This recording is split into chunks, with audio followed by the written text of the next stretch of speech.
In this podcast, I'm talking to Noema, and we are looking at an aspect of AQA A-Level Psychology, specifically memory. And in this one, we're diving into coding, capacity, and duration of memory. So let's kick off with coding. It's basically how memory takes information in, whether it's the sound of your best mate's laugh or the meaning of a really weird word. Ready to unpack how our brain sorts all that out? Yep, let's do that. And let's begin with Alan Baddeley in 1966, because he did some research there, didn't he? Baddeley had people recall lists of words. Some sounded alike, some had similar meanings. The big takeaway? Short-term memory mainly codes by sound, while long-term memory leans more on meaning. Okay. Give us a bit more information about that experiment, because he looked at words that were acoustically similar, some that were dissimilar, and then semantically similar and semantically dissimilar. It can be a bit confusing unless it's really explained carefully, and you're great at that. So won't you do that for me, please? All right, let's break it down. Baddeley gave folks 4 types of word lists. One had words that sounded alike, like cat and can. Another had words that sounded different, say pig and cow. Then there were lists with words that had similar meanings, like big and large, and finally words with completely different meanings. When people tried to recall the words right away, similar sounds tricked them up, showing short-term memory uses sound. But after 20 minutes, they got mixed up if the words had similar meanings, so long-term memory focuses more on meaning. Easy peasy, right? Easy peasy. Exactly. And that's how we'll tackle each bit, unpacking it piece by piece. So next up, we'll dive into how much we can hold in our heads at once, capacity.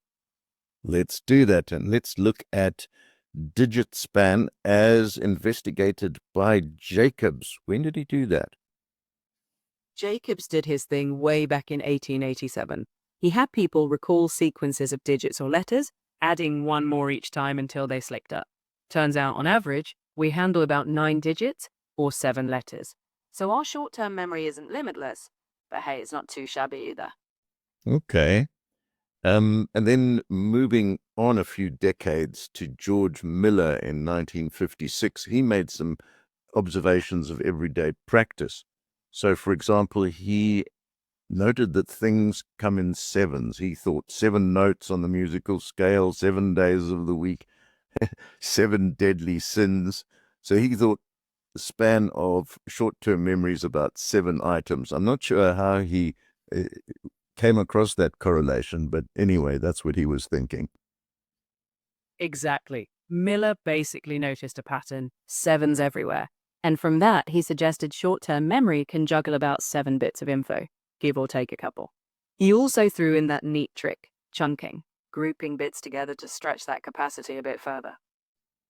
Yes, give us a couple of examples of chunking. Sure. Think phone numbers. Instead of 8 random digits, we Greek them, like 1, 2, 3, 4, 5, 6, 7, 8, 9. Or when remembering a shopping list, you don't recall carrots, tomatoes, cucumbers separately, you chunk it as salad stuff. Boom, brain space saved. Right. And thinking of chunking numbers, if you have part of a phone number that is, say, 1963, you can chunk it by saying 1963, thinking of a year. Whether it's dates, initials, or familiar combos, chunking is like the cheat code for memory. Let's go on to look at Margaret and Lloyd Peterson, 1959. They tested 24 students in 8 trials each. And of course, a trial is one test being part of a larger experiment. And on each trial, the student was given a consonant syllable, such as YCG or BQR or something like that to remember. And they were also given a 3-digit number. So they were asked to remember the consonant syllable, let's say that XBR, and then they were told, here's a 3-digit number, 527, start counting back from it. And the idea of this was to prevent any mental rehearsing of the 3 letters they were told to remember. And they were told to stop after varying periods of time, like after 3 seconds, 6 seconds, 9, 12, 15, and so on. Exactly. And what they found was pretty striking. After just 3 seconds, people still remembered about 80% of those letters. But once you hit around 18 seconds, recall dropped to about 3%. In other words, without rehearsal, short-term memory fades super fast. Right, let's look at duration of long-term memory and Harry Barrick and his team in 1975. Tell us a bit about that, Noema. Absolutely. Barrick and his team studied people's memory of high school classmates, names and faces, sometimes nearly half a century later. They found that even after 48 years, people were still about 70% accurate at recognizing faces. Free recall of names was harder, but the takeaway? Some memories can stick around for a lifetime. And he studied 392 people, so that was a very good sample. Yeah, it was a solid sample. 392 people, spanning from young adults to those in their 70s. He had them do things like match names to yearbook photos or just remember names on their own. And the result?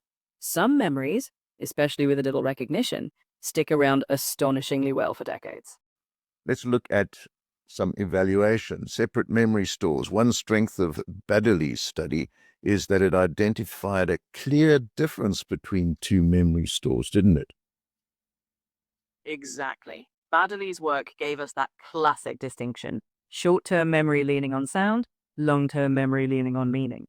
Sure, later research shows it's not 100% black and white, but it was a huge step forward for understanding how memory is structured. And just thinking of meaning, psychology students need to know that as far as meaning is concerned, we're speaking about semantics, aren't we? Exactly. When we say meaning, we're talking about semantics. What something represents or means, not how it sounds. So when long-term memory is using semantic coding, it's sorting info by meaning. Perfect for all those deep, meaningful memories. Yes. In one of our future podcasts, we'll have a look at the multi-store model, which kind of came from this. But for now, let's look at a limitation of Baddeley, and that was that he used quite artificial stimuli rather than meaningful material. Right. Those word lists were random and not exactly relatable. So while it helps show how memory works, it might not reflect real life remembering, where things have personal meaning. So we always take lab findings with a pinch of salt when applying them to everyday memory. Okay, so that's a limited application. But Baddeley's study did still have relevance, basically, didn't it? Absolutely. Even with its limits, Baddeley's study gave us a big piece of the memory puzzle. It's like a foundational block, helping us understand that short-term and long-term memory aren't just one big blur. So it's still super relevant for understanding how we remember. Then sticking with evaluation, going way, way back to a study we mentioned a few minutes ago, Jacobs in the 19th century. And a strength of that study is that it's been replicated many times. Isn't that so? Spot on. Even though Jacob's study was old school, more recent controlled studies backed it up. That means we can trust his findings on digit span. It's a solid piece of evidence on STM capacity, standing the test of time. Yes, there was a better controlled study than his, done by Bopp and Verhagen, interesting names, in 2005. Yeah, those names definitely stand out, but they tightened the reins, better controls, fewer distractions. And their findings still lined up with Jacob's. So that gives us confidence that digit span isn't just a one-off, it's a robust measure of how much we can hold in STM. Now, there's a possible weakness with Miller's research in that he might have overestimated STM capacity. Nelson Cowan in 2001 reviewed other research and concluded that the capacity of STM is only about 4 plus or minus 1 chunks. What's your comment on that? It's a fair point. Cowan suggested STM might handle more like 4 chunks. So Miller's magic number 7 might be a bit generous. In other words, we might not juggle as much as we think. But hey, whether it's 4 or 7, chunking still comes to the rescue. Exactly. And there wasn't a huge difference. Miller's lower end estimate of 5 items is not really that much different to 4, is it? Exactly. Miller's lower end was around 5. And Cowan's 4 is close enough that it doesn't rewrite the rulebook. It just reminds us memory's capacity is flexible, but yeah, no one's juggling infinite chunks. Let's go back to that Peterson and Peterson study that we looked at a moment ago. And a criticism, a limitation, was that the stimulus material was artificial. Exactly. Those random consonant syllables like X, Q, Z aren't exactly everyday stuff we try to remember. So the study might not reflect how we naturally use memory, since we're usually trying to remember meaningful info. That's why we say it lacks external validity.